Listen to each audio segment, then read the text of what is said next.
Beverly Hills emergency? Yes, police. What's the problem? What's the problem? What's the problem? Somebody killed my parents. Pardon me? Somebody killed my parents. What? Who? Are they still there? Yes. The people... No. On the night of August 20th, 1989, the quiet, affluent neighborhood of Beverly Hills was shattered by an event that would capture global attention for years to come.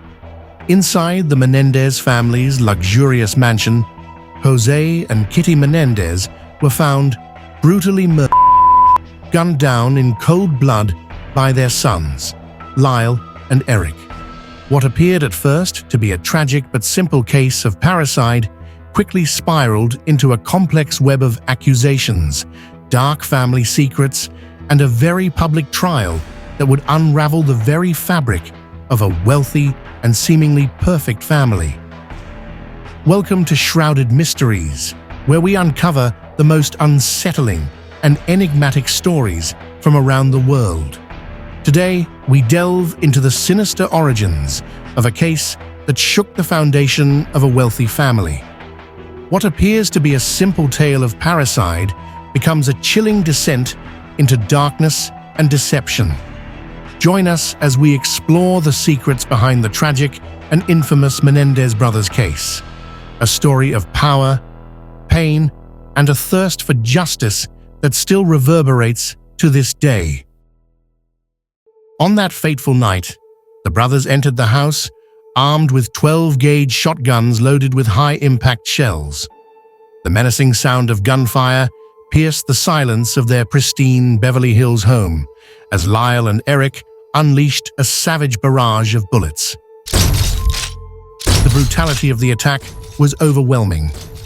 Jose was shot multiple times in the back, and Kitty was struck in the face, chest, and limbs.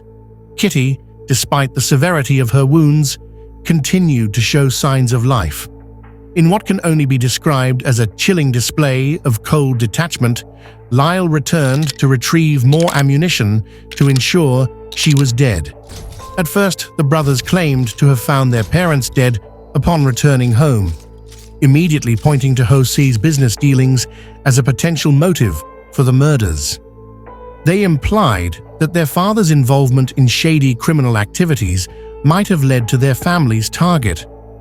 Authorities initially seemed to believe the story, allowing the brothers to remain free. However, their sudden indulgence in lavish purchases, luxury cars, watches, and extravagant living arrangements raised questions and cast doubt on their narrative. The Menendez family was no stranger to the glitzy world of Hollywood. Jose Menendez, the president of RCA Records, had been instrumental in shaping the careers of some of the biggest names in entertainment, including the globally influential band Menudo. The family's wealth, high status, and social connections placed them at the top of the Beverly Hills elite, but behind closed doors, their lives were far darker. When the shocking nature of the murders was revealed, the case quickly became one of the most high-profile criminal trials in U.S. history. It garnered intense media coverage, comparable to the likes of the Manson family murders and O.J. Simpson's infamous trial. What happened afterward, and took attention away from the Menendez brothers' case. The brutality of the crime and the opulence of the Menendez family's lifestyle made it a media spectacle.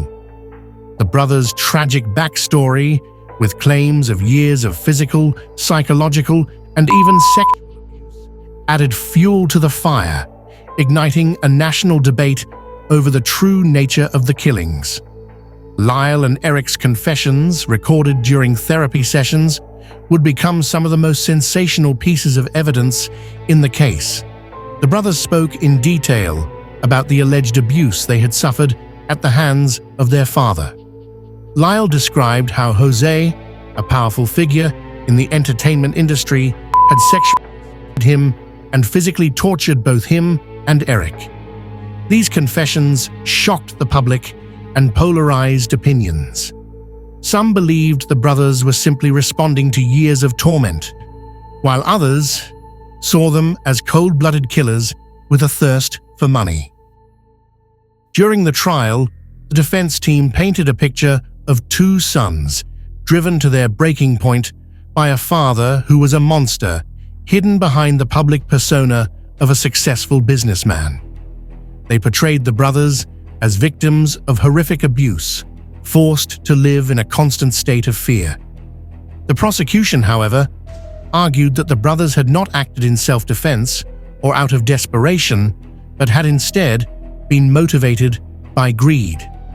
The Menendez brothers stood to inherit a massive fortune from their parents' death, and the prosecution claimed this was the true motive behind the murders. The trial lasted for months and became a circus of emotions, lies, and contradictions. The brothers' testimony was not without controversy. They both claimed that the abuse was so severe that they had no other choice but to kill their parents in a desperate attempt to escape. But things took an unexpected turn when a tape surfaced, recordings of Lyle pressuring his friends to corroborate the abuse story. In 1995, after the second trial, Lyle and Eric Menéndez were sentenced to life in prison without the possibility of parole. This verdict came as a crushing blow to those who had supported the brothers, believing they were simply victims of their circumstances. But the media frenzy surrounding the trial did not end there. In the years that followed, the case began to experience a resurgence, thanks in large part to the Netflix documentary Monsters, the Lyle and Eric Menéndez story. This docuseries didn't seek to absolve the brothers of their actions, but instead examined the case from multiple angles, diving deep into the family's dark history. But with the resurgence of interest came a new wave of controversy. Former Menudo member Roy Rosello came forward with his own allegations, claiming that Jose Menendez had drugged and repeatedly raped him while he stayed at the Menendez mansion. The disturbing claims mirrored the abuse that the brothers had described during the trial, adding a layer of credibility to their narrative of suffering. These revelations painted Jose Menendez not only as a monster to his children, but also as a predator to those around him. As new details emerged, the case received fresh attention from both the public and high-profile figures. Celebrities such as Kim Kardashian began to speak out in defense of the Menendez brothers, calling for their sentences to be reduced. Kardashian, a vocal advocate for criminal justice reform, argued that the brothers had already served enough time in prison and should be granted the chance for parole. This shift in public perception, combined with the brothers' emotional pleas, led to the Los Angeles District Attorney recommending a reduction in their sentences. Meanwhile, rumors continued to swirl around the Menendez case, including whispers that international pop sensation Ricky Martin, a former member of Menudo, might also have been one of Jose Menendez's victims. If Ricky Martin were to testify, his statement could add significant weight to the abuse allegations and potentially alter the course of the brothers' future. As the years pass, the Menendez brothers continue to face public scrutiny and legal battles, but the issue has taken on new dimensions. Recently, members of Jose and Kitty Menendez's family have started to speak out, arguing that the brothers should be released. They emphasize the years of suffering that Lyle and Eric have endured since their imprisonment, including the psychological toll and the trauma stemming from their abusive childhood.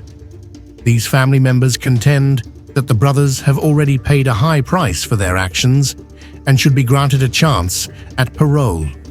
An intriguing and controversial point raised by some of Jose and Kitty's relatives is the claim that, had the case been titled The Menendez Sisters instead of The Menendez Brothers, the outcome might have been vastly different.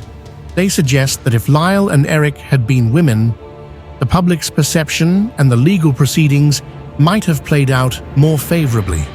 They argue that women, especially in cases involving abuse and trauma, often receive more sympathy and a greater chance for rehabilitation.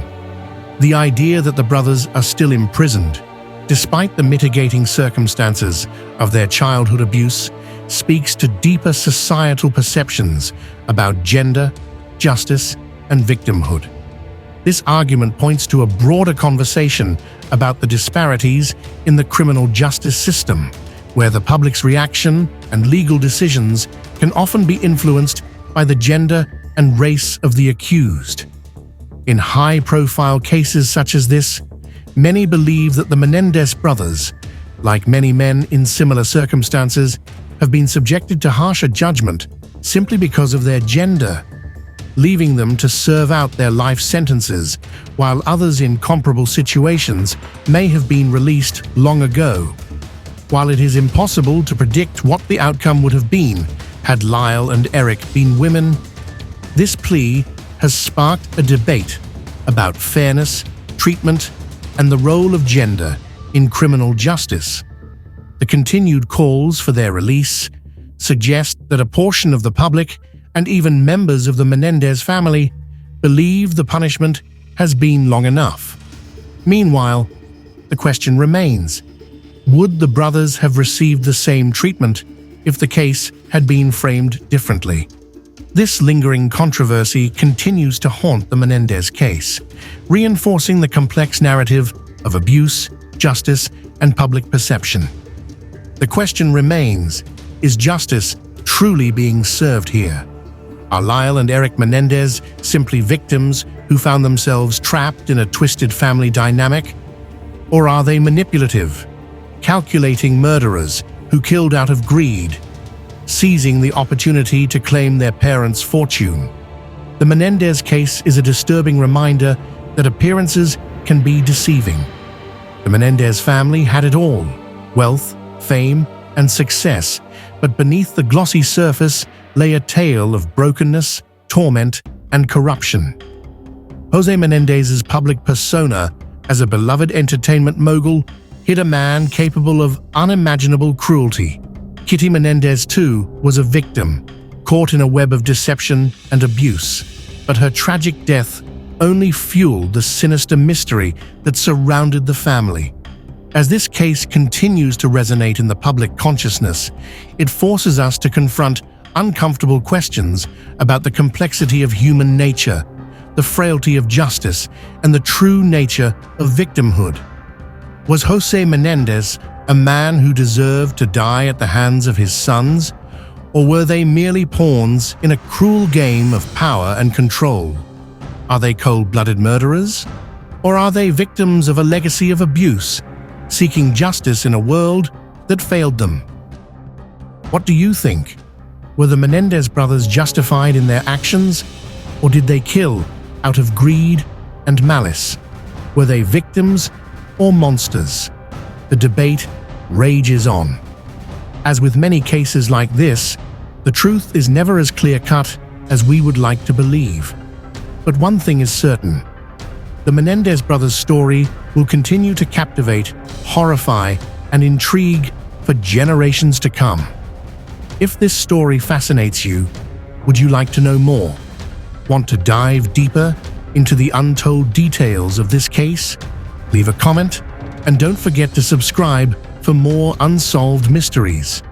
Thank you for joining us on Shrouded Mysteries, where we continue to uncover the most unsettling and mysterious stories.